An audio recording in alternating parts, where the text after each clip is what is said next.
Japan is an island nation with over 125 million people, known for its discipline, innovation, and timeless beauty.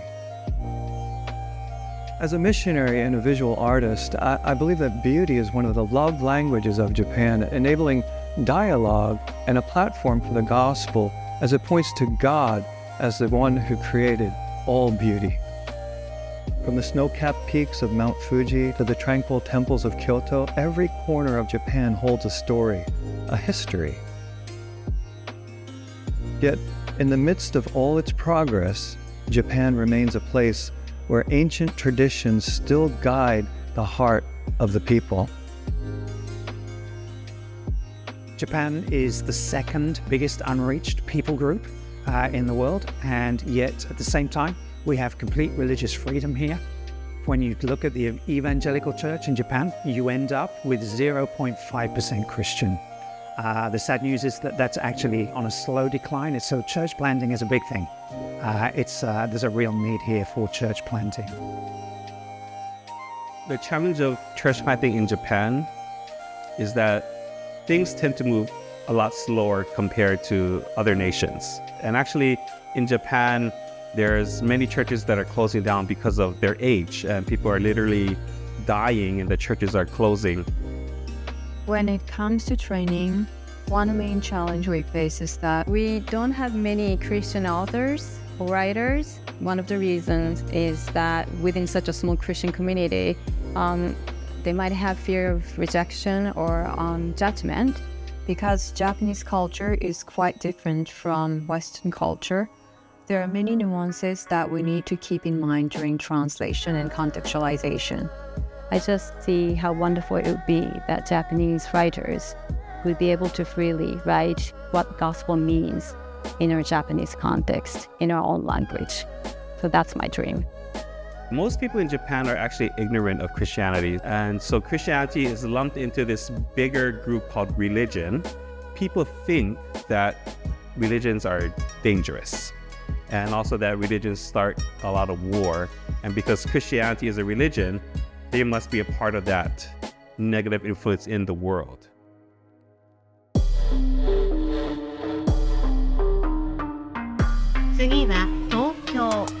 The next station is Tokyo.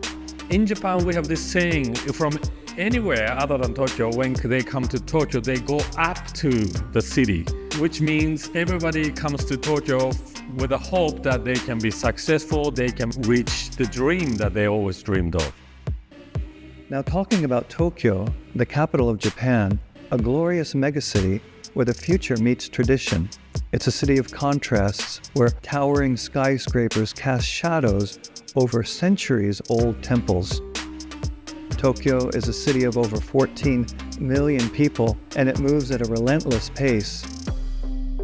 So I was born in Tokyo. I was born there, I grew up there. If you include the bigger, wider scale of Tokyo, which is Tokyo metropolis, population of maybe 44 million, around that size. So that's basically 34% of population of whole Japan. Tokyo is just a combination of Wall Street, Washington, D.C., Hollywood. So it's the financial center, cultural center, and entertainment media center, and everything happens in Tokyo.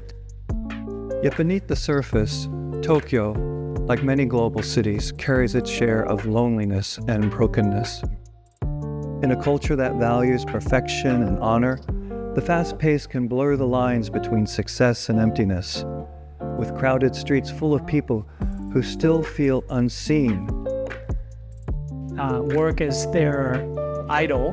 They're high achievers, and they want to get somewhere in life, and so people are busy, but at the same time, in the sea of people, a lot of people feel lonely.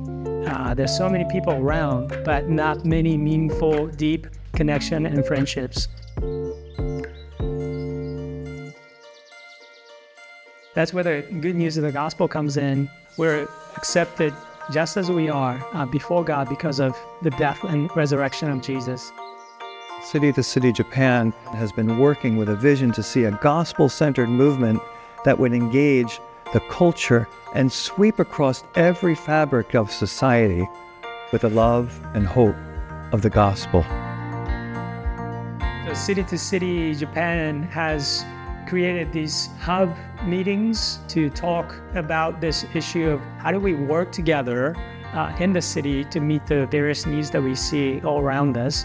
We need to work together. The churches, we can achieve and we can do more together than we're apart. And so that's really exciting.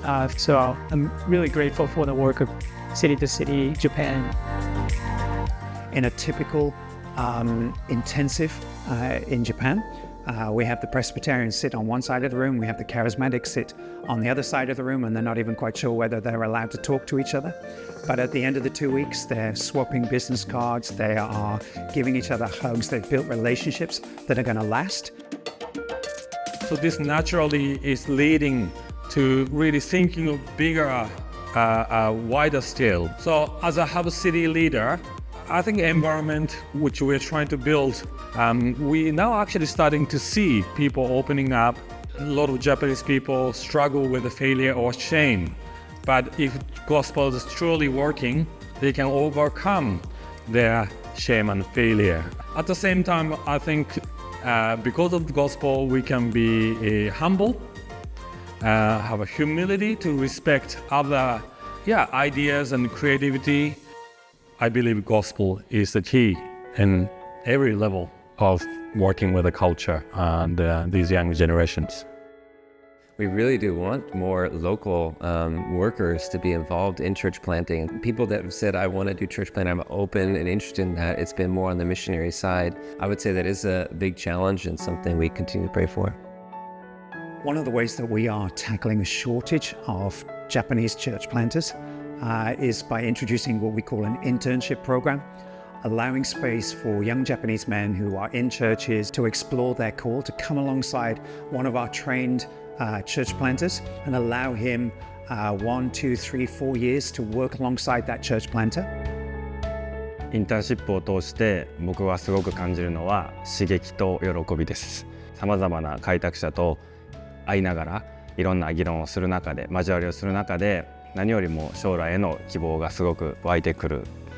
教会開拓者とさまざまなことについて議論したりとか話し合ったり交わりを持っていく中でより将来の日本が本当に希望であることを毎日毎日思い返させられます。なので将来は僕は教会開拓者として今のパートナーと一緒にまだ場所はわからないですけれども日本の福音を広げるために使えていきたいと思っています。Yeah, so one of our prayer requests right now in City to City Japan is that people would just pray for those young men who are wrestling with a call for church planting. And I think City to City Japan is a great place to provide that opportunity for exploring that call, particularly as we've got young men ourselves who've come through our training and are out there planting churches. What we're now seeing is that people like Pastor Hirofumi, Pastor Obadete, who came to our first intensive way back in 2020, they are not only going back and networking with people in their own cities, they're also coming on board and getting trained as trainers. This is really exciting for us because it means that our core team is just keeps on expanding. I would love to say that all of this work is down to some clever strategy on our part, but it isn't. It really is down to God's faithfulness, just the way in which He has had His hand upon us here in City to City Japan, and all the support that we and prayers that we've received. Without that, we couldn't be doing what we're doing here on the ground.